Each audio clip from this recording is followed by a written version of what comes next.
Kunja Vihari Gopi Jana Vallabha Giribadhari Jaya Gopi Jana Vallabha Giribadhari Yasoda Nandana Brajajana Ranjana Yasoda Nandana Brajajana Ranjana Yamuna Tiara Banachari Yamuna Tiara Banachari Jaya Radha Madhava Kunja Vihari Jaya Radha Madhava Kunja Vihari Gopi Jana Vallabha Giribadhari Jaya Gopi Jana Vallabha Giribadhari Yasoda Nandana Brajajana Ranjana Yasoda Nandana Brajajana Ranjana Yamuna Tiara Banachari Yamuna Tiara Banachari Jaya Radha Madhava Kunja Vihari Jaya Radha Madhava Kunja Vihari Gopi Jana Vallabha Giribadhari Jaya Gopi Jana Vallabha Giribadhari Yasoda Nandana Brajajana Ranjana Yasoda Nandana Brajajana Ranjana Yamuna Tiara Banachari Yamuna Tiara Banachari Om Namo Bhagavate Vasudevaya Om Namo Bhagavate Vasudevaya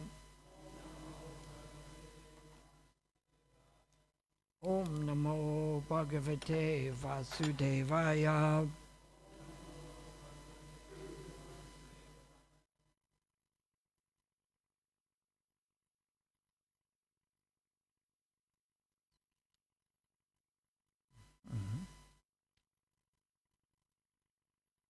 Text 25 or 25 and 26? What is it? 24.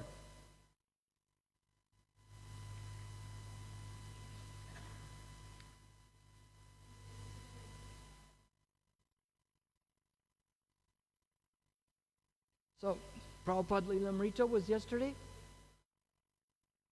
Okay. That's good, but yesterday was Thursday? You have Prabhupada Lilamrita on Thursday? Oh, on Ekadasi. Okay. All right. I'm glad one of us knows, even if it isn't me. Okay. So we will do text 24 then. But not of chapter 24, of chapter 21. So you ready for this? You got it where the first word begins with Ya? Ya. Udaret. Karam. Raja.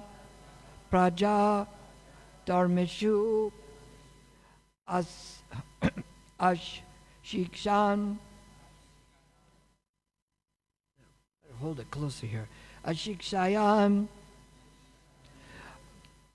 Prajanam. Samalam. Bhungte. Bhagam. Cha. Svam. Jahati. Sahab. Ya udaret karam raja. Praja dharmishu. I shaksham. Prajanam samalam bhungte. Bhagam cha svam jahati sahab. Ya udaret karam raja. praja dharmishu ashikshayan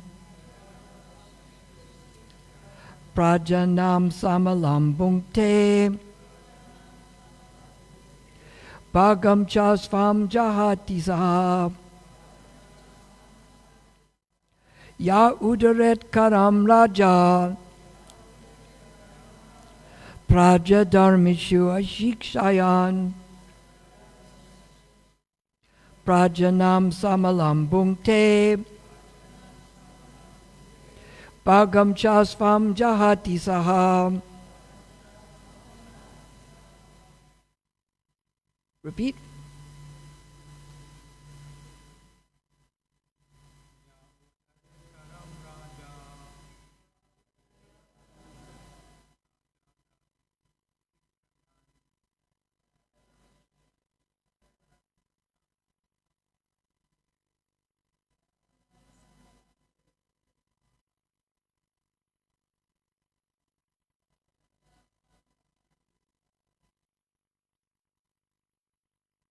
Others?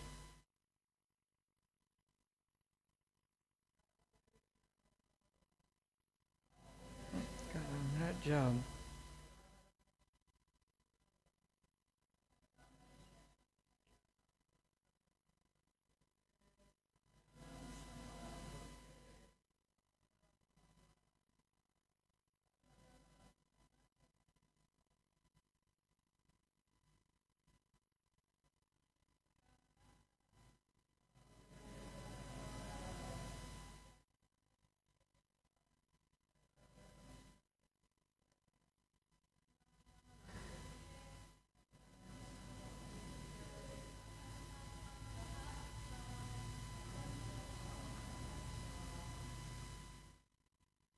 Others?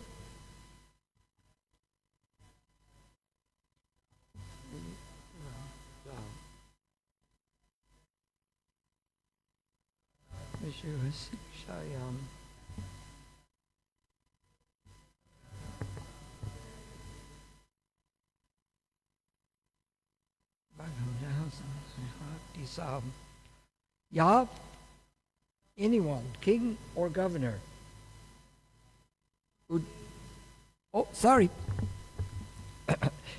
anyone, king or governor. Is that better? Is it? Okay. Udaret, exact. Karam, taxes. Rajab, king. Praja, the citizens. Dharmishu, in executing their respective duties. Asikshayan, without teaching them how to execute their respective duties. Prajanam, of the citizens. Samalam, impious. Punkte, enjoys. Bhagam, fortune. Cha, also. Svam, own. Jahati, gives up. Saha, the king.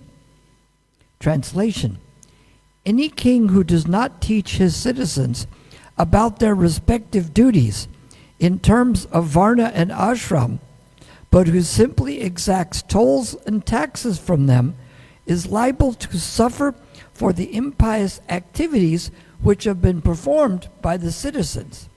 In addition to such degradation, the king also loses his own fortune.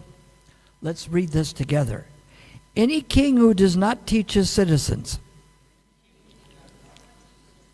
about their respective duties in terms of varna and ashrama, but who simply exacts tolls and taxes from them, is liable to suffer for the impious activities which have been performed by the citizens. In addition to such degradation, the king also loses his own fortune.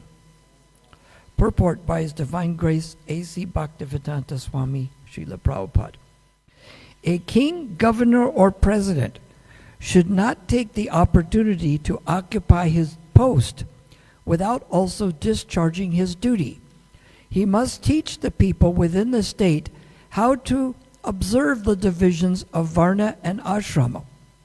If a king neglects to give such instructions and is simply satisfied with levying taxes, then those who share in the collection, namely all the government servants and the head of state, are liable to share in the impious activities of the general masses. The laws of nature are very subtle. For example, if one eats in a place which is very sinful, he shares in the resultant reaction of the sinful activities performed there.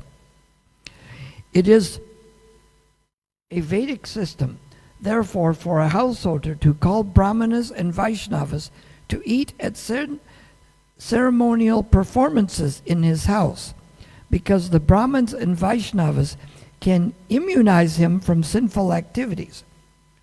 But it is not the duty of rigid Brahmanas and Vaishnavas to accept invitations everywhere. There is, of course, no objection to taking part in feasts in which prasadam is distributed.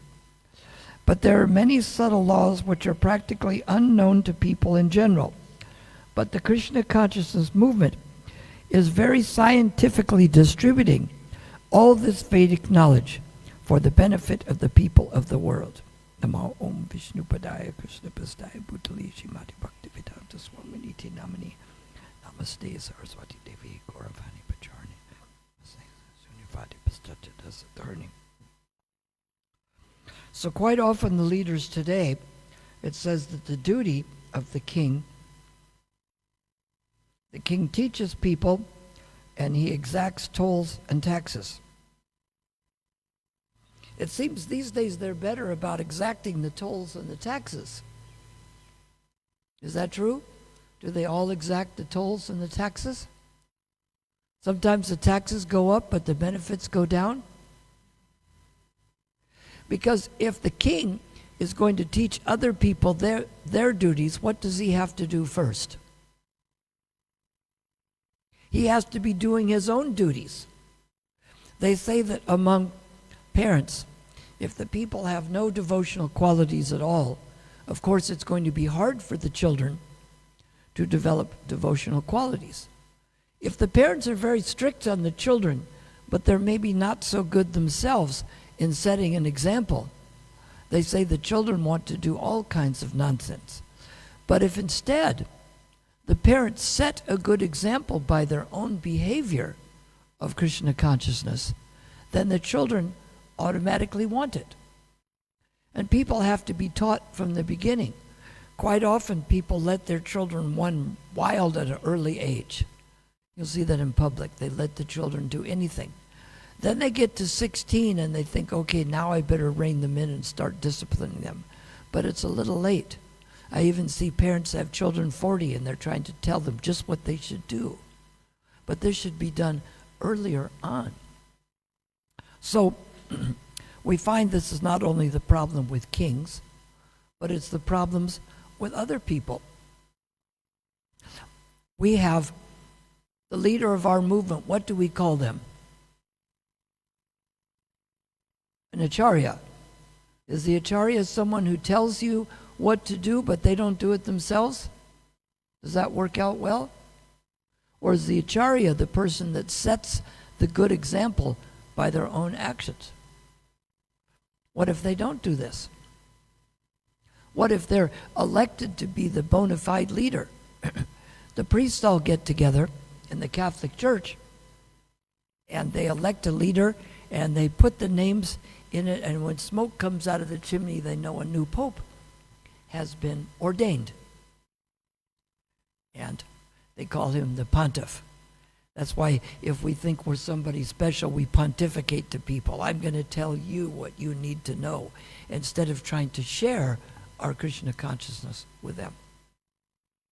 So if all of the other cardinals decide that this pope is now the representative God, that makes him the representative and makes him pure, correct? Does it? Is there evidence to prove that maybe it's not true? That his actions have to be important? Let's go back to the year 1500. They were going to have a big celebration for the 1500th year of the birth of Christ. And Alexander Borgia was the Pope. He was called Pope Gregory. But he had illegitimate children. I don't think this should be good for a celibate monk who's can brahmacharis have children?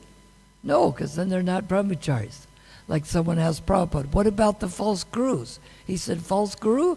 If he's false, he can't be guru. If he's guru, he can't be false. But Pope Gregory did. And he and his son decided they wanted to kill the husband of the daughter and have sex with the daughter. So this obviously proves he didn't set a very good example. So when they had the celebration for the 1500th anniversary of Christ's birth, the people did all debauched things because it may be difficult for followers to follow, but it's next to impossible if the leader is the pontiff. He's pontificating, telling you he's the absolute authority. Well, if he doesn't follow, then I either don't need to follow, or obviously I can use the justification that it's too difficult for me or it's not important. If a person presents himself as important and they don't do the important things, what we have to include is that the principles are more important than the particular personalities. That's why we have to have, the guru has to follow Shastra and sadhus. When they come up with their own process or they don't follow certain things, just like Bali Maharaja had a guru, and you follow the guru, right? But Sukacharya says, don't surrender to this person, because Vamana came along as a dwarf, and he said, can I get some charity? And Bali Maharaj says, sure, what do you want? He said, I want 3 steps of land. But you're very short. How far can you go with 3 steps of land? Because Krishna is smaller as a dwarf, or as he's a baby, then he doesn't have full potency, and he can't do what he can when he's bigger. Brahma figured this out. He figured out that he says he's God, but he's just a cowherd boy. So I can trick Krishna. I can put the cows in the cave and the cowherd boys. And Krishna's running around like he's all confused, and Brahma's going, my trick worked. Because if you want to make a counter trick, the first thing you do is make the person think their original trick worked. So Brahma thought that his trick on Krishna had worked. So does that mean he tricked Krishna? No, it means that Krishna double tricked him. And of course Krishna expanded as all the cows and the cowherd boys. So, since the Catholic Church had this little bit of a discrepancy, they formed the Protestant Church. And they figured that because all the Catholic priests have to be celibate and they have trouble, that all the Protestant priests have to be married. So which one of ours can be priests, married or unmarried? It can be both. But if somebody's a brahmachari, they can honestly become a householder, and then the householder can still be a priest, and the person can become a sannyasi, and they can be a priest. But once they're a sannyasi, they don't go back to the others. But we have the scope, whereas either one can be a priest. Because it's true that many people can't make it in the celibate order of life. So many of them should be married. But that doesn't mean that everyone has to be married. Some people can actually do that. But the point is, whatever position they're in, they should be able to set an example for that. What if they make me the acharya of cricket? Would that be good? It would? Why? But I don't really know anything about cricket. If I'm the Acharya of cricket, the sport is in trouble because all they know is it's a sport. It has 11 players. They have a bat and they're supposed to hit it into a wicket, but I don't even know what a wicket looks like. So I may have trouble teaching them about this. So if I'm going to be the Acharya of it, I have to do it myself. So why didn't I become very good at cricket? Because I didn't dedicate any time to it. We find that the people who don't dedicate any time to studying this philosophy to find out how they're supposed to act don't do such a good job in acting correctly and teaching others. He doesn't say here that you just punish the citizens for not following the Varnashram Dharma, but he teaches them about their respective duties. Just like as parents or in a temple, you don't just come up with new rules that haven't been told and get mad at people for not following them. Some businesses do this. Oh, you're not supposed to do that without telling them. But it's like Prabhupada in the beginning. We have the rules we follow. It's put on the board. We tell the people who live in an ashram. And the people who don't, if they're not ready, they can still come to a temple. But at the ashram, the rules are listed because we need to teach people what their particular duties are. If we just start punishing and chastising people for things we haven't told them, then it becomes very counterproductive. So if you want the people to follow, you have to follow yourself, but you also have to teach them. Just like I can't teach them cricket, maybe I can teach them Bhagavad Gita. Someone who's good at cooking can teach cooking. Someone who's good at Sankirtan can teach that. Everybody can teach something. But the idea is if we want people to follow, we need to set an example ourselves, and we need to be able to teach people of what they can do. Sometimes it's just a little bit. Everybody can be a teacher. When someone first comes in the temple, you can point to where the mantra is. I'm kind of amazed we don't have the Maha Mantra here. In many temples they have it. Isn't that true, Maharaj? That we have the Maha Mantra posted? So that when someone comes in, you can say, these are the deities. You can explain about Radha and Krishna. You can show them where the mantra is, or we have a mantra card. It's just like people, it's kind of hard to miss this temple, but we can invite people.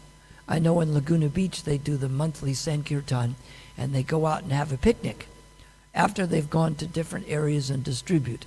One person is experienced, the next person's in the middle, someone else new, and so they go to learn it from other people and do a little. And at the end they have a picnic and discuss their Sankirtan experiences. But of course you also have mantra cards. Do they do that when they do books here? You also invite people to the temple. So that way is especially good, because if you tell people that we're inviting people to the temple and we want you to come, and then you say, and we have books that explain this philosophy, then what you want them to do is show them that you want them involved in Krishna consciousness. You want to be their friend, and the books is part of it. If you just say, hey, I'm selling books, you buy one, it may not have the same approach. But when you invite people, like you give them something first, sometimes they used to give people incense or a flower, but you give them the card and say, we'd like to invite you to come to our temple. You started with something easy, because quite often to accept something bigger, you have to get them to accept something easier. Just take the card. We have the temple, the address is here. We'd like you to come on Sunday, time is mentioned. And then you say, we also have books that explain this philosophy. Then what it is you're presenting a package of giving them a Krishna conscious opportunity, and the books become a part of that opportunity. It's not just that you're selling books. You're giving people an opportunity to engage in Krishna consciousness. You're telling them about the temple is the opportunity, and the books help explain that. So it becomes part of a package, rather than just someone says, well, what are you selling? If the first thing you did was give them a mantra card, that should be easy. And then there's a good clue for you, because the ones like Vaisheshika who are good at training, first they get people's interest, first you get their attention, rather. Then you get their interest. Then you create a desire, and then you call for action. You ask for money.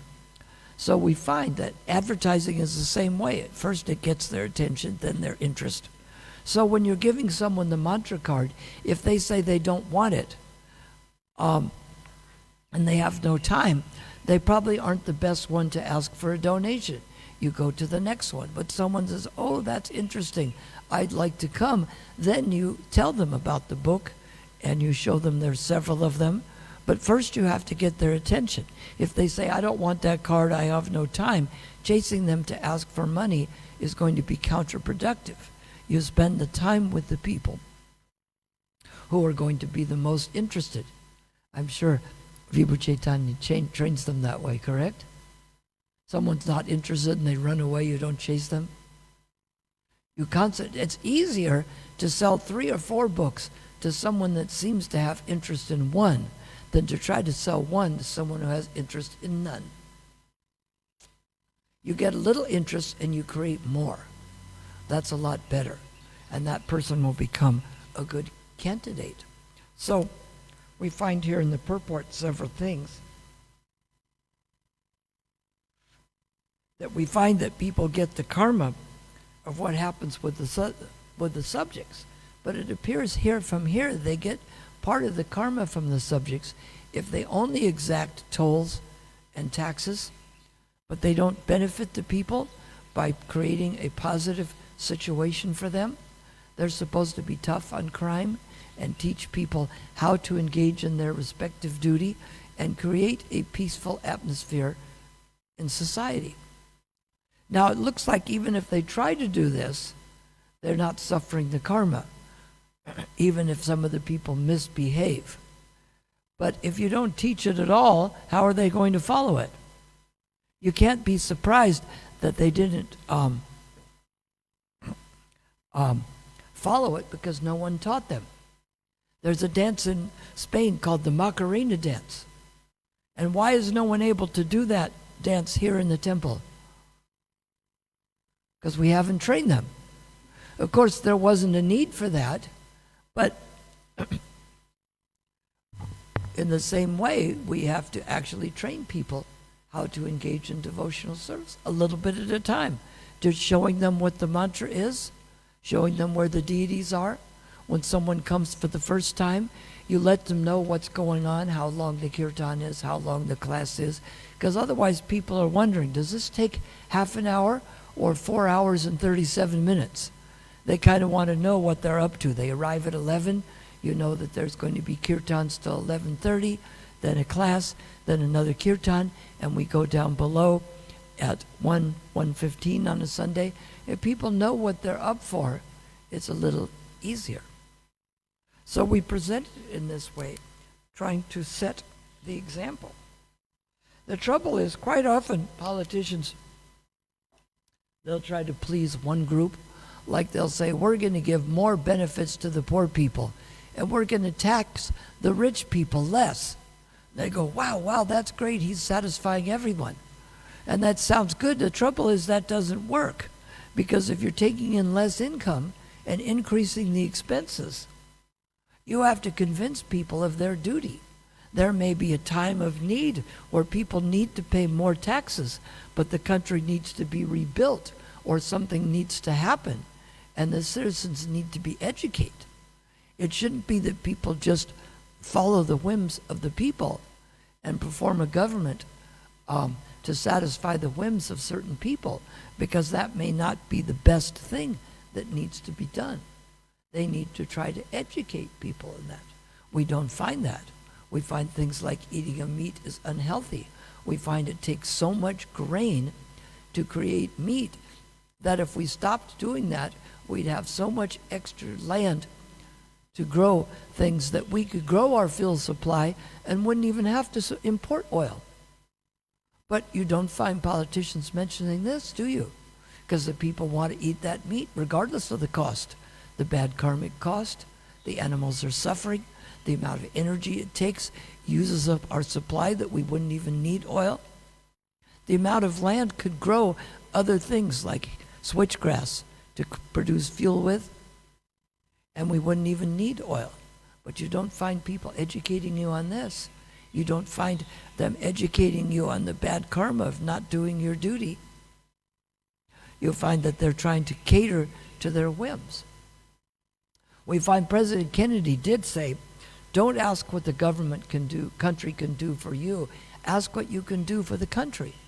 So if they're all trying to satisfy either the rich people or they're trying to satisfy the poor people, if we're trying to satisfy Krishna, then everybody realizes they automatically get their rights because they're doing their duty. And if they have to sacrifice a little to make the whole thing work, then they're willing to do that. When there's a time of war and the soldiers have to go away, is that a much bigger risk than working at a job, and especially for professional people, a much lower pay? But if they think it's really in the interest of the country and the world, they're prepared to make the sacrifice where they may even lose their life. Maybe true or maybe not true, but they've convinced to make this sacrifice.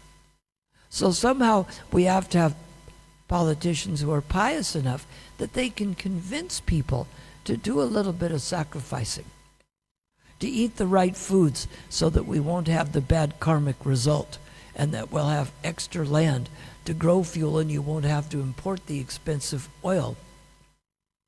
By doing a few simple things, the environment gets better, people's karma gets better, the economy gets better, and yet you don't find them talking on these subject matters because they have to satisfy what people want. It's like telling the children, we're not going to eat vegetables. For dinner, you're going to have cake and candy. Does that make the children happy? Is that what they need? It isn't. So we have to try to convince people of what they need.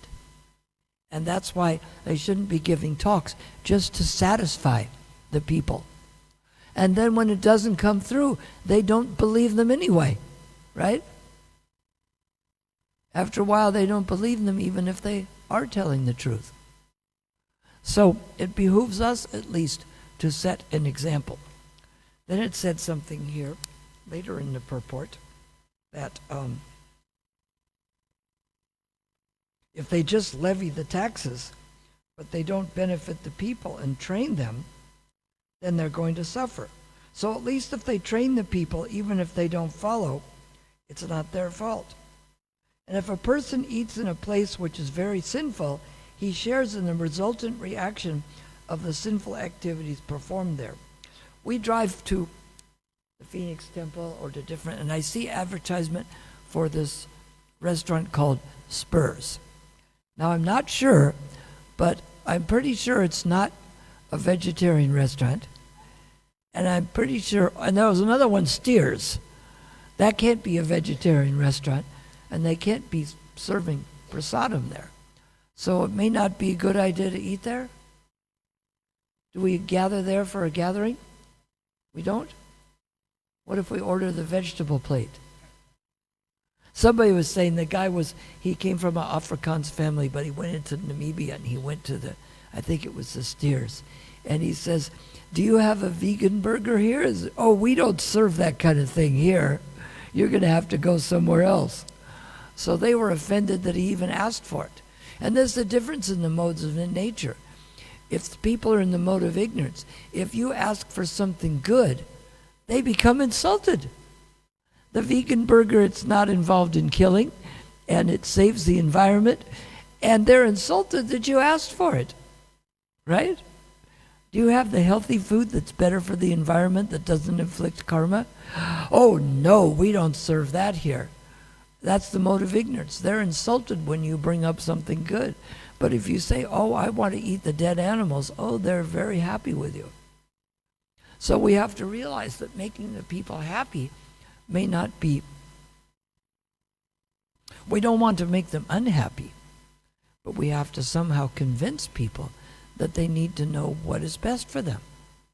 If the parents train their child, oh, don't go to school, just stay home, and mommy and daddy will feed you. And then at 18, they turn them loose on the world. Have they done them a benefit? If the children are not able to live up to responsibilities and the parents just say, oh no, that's okay. If they don't help them become responsible, is that better for them? When they get out in the real world, will they be able to be responsible? Shouldn't they be training them how to be responsible? So shouldn't the leaders be training the people how to be responsible for their activities? So I guess we don't go to the Spurs or the Steers restaurant and ask for some prasadam. Sometimes we have a market. Of course, you can go to a market, and this shows us the Paramahansa is a supreme swan, because the swan can take the milk out of water mixture. Of course, if you start with a bigger mixture of milk, you're better off. So they can approach people for books. And if they find somebody's all water, they go to someone else. And they find where there's more milk, and they extract the milk. It's quite often they say something complimentary. We see like Krishna dealt with Karna when he wanted Karna to switch sides and work with the Pandavas. He started by complimenting and saying that, I'm so impressed that you know the subtleties of Dharma Shastra. Quite often a book distributor would say, oh, I really like your shirt. It really seems to have style. Or you have such a bright smile. You must be a really giving person. They find something to compliment them on. You could probably find many things to find fault with them. But you find if you find a fault with someone, it may not be easy to then get them interested in whatever it is you have to say. And that's why Prabhupada used that saying that we go in like a needle and come out like a plow. First, we have to get someone's attention. You go to some churches and in the foyer, they talk to you for 5 minutes and say, now you want to join this church? And the person thinks, well, can I read a book about it first? That's why we give people books. They get a chance to read about it. Or they think, can I attend a service? We don't stop people and say, are you going to give up your religion now and surrender to Krishna? We say, we'd like you to read a literature about this and peruse it at your own leisure and come visit us and just watch what we do. We're not forcing it on them. We're giving them a chance. They talk to you in the foyer for 5 minutes. And if they say, now you should accept our religion, who do they expect you to have faith in? Is it Christ? Is it their religion? Must be them, because the only person you met was them, and they want you to reject everything you've done and accept their religion. So after I've met this random person for 5 minutes, I'm going to have faith in them. So we don't expect that kind of faith. We say that you shouldn't have blind faith. One should approach the Guru, inquire submissively, and render service. You don't have blind faith. We just ask you, don't have blind doubt. Maybe you don't have faith in this book until you've read some of it. But you shouldn't have doubt in it before you've read it either. You should have an open mind to it. So we're just asking people, have an open mind. Read this and then come inquire. We're not asking as much as some of the others do. We don't convert people out on the street, do we? We ask them to take this literature and look through it. Come and visit our temple, watch what we do, and see what you think.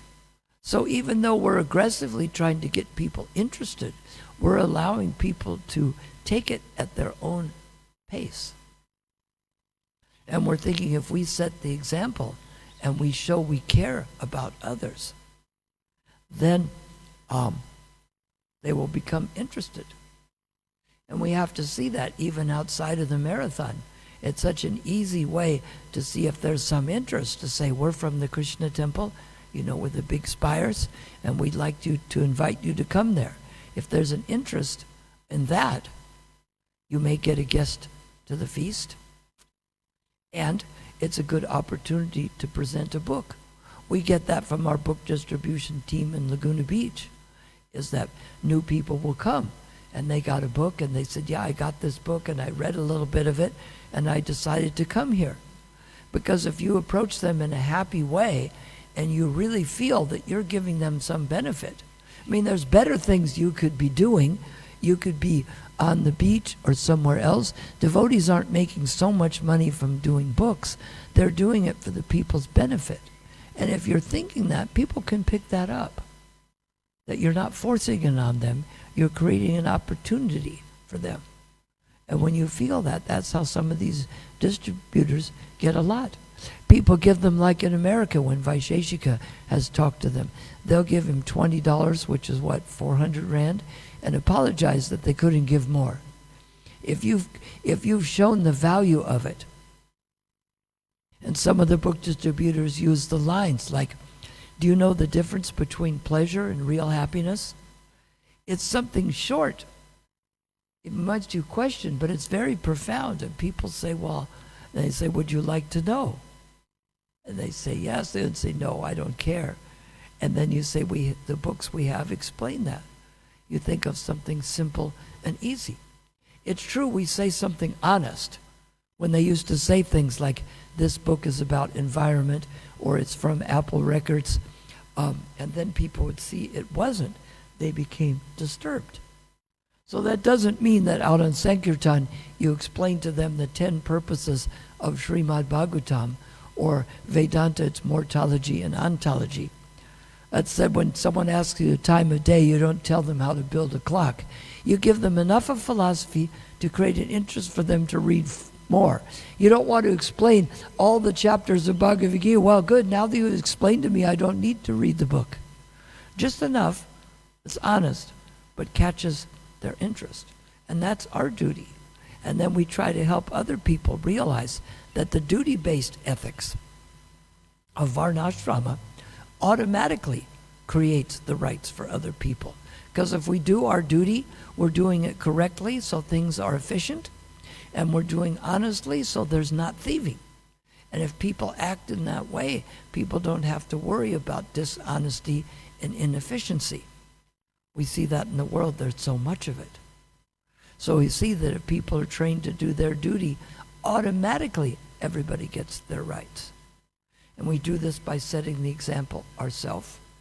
And we do this by learning from others and also reading these books. We find that if we've read these books, quite often the right thing to say will come to your mind. But if you expect the book to jump off the shelf and whisper in your ear, it probably won't happen. Now you can have that, of course.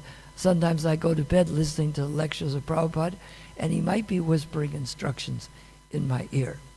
But it also behooves us when we're awake to listen to lectures and to read the different books. There's so many of them, and we start with the Bhagavad Gita.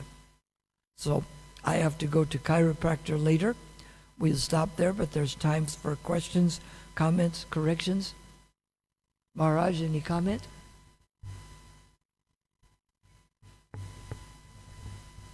So then what we do is we have the book at home, and if we need the knowledge, the book jumps off the shelf and talks to us. Is that correct? Is it? No. Like someone says, does your watch tell time? They know I have to look at it. So does the book tell you how to become Krishna conscious? No, I have to read it. But when we have it on the audio, you can actually, it will tell you. So we use both of these things. There's so many instructions that we can use in life. And it seems like when I'm listening to lectures of Prabhupada, he says exactly what I need to hear. Probably other people need to hear the same things. But at least I heard what I needed to hear. You figure it must be true, but if you got what you needed, then you know it's a success. So any other questions or comments? Raghunath Bhatt is hiding in the back. Anything to add to this? So is Maharaj Prithu a better leader than many that we have? Yes. But with us too, it doesn't do us as much good to try to criticize. It does good for us. Prabhupada quite often talks on principle. A leader who doesn't do these things, it's like he uses the objective case, saying that a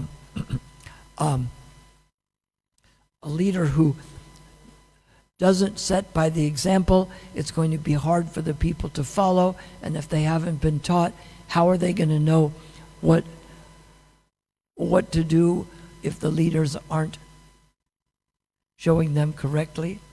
If I say Radhika Jiva is the president, he does a terrible job of teaching the people of this country how to act, it may not get the same reaction. You let people know the principle of it, and they can figure out which brahmanas, which leaders, and which salesmen have the qualities and which ones don't. So we talk from the objective case, talking about the principles of Krishna consciousness and the principles of life, not accusing particular people. And then you let them figure that out. All right, Hare Krishna.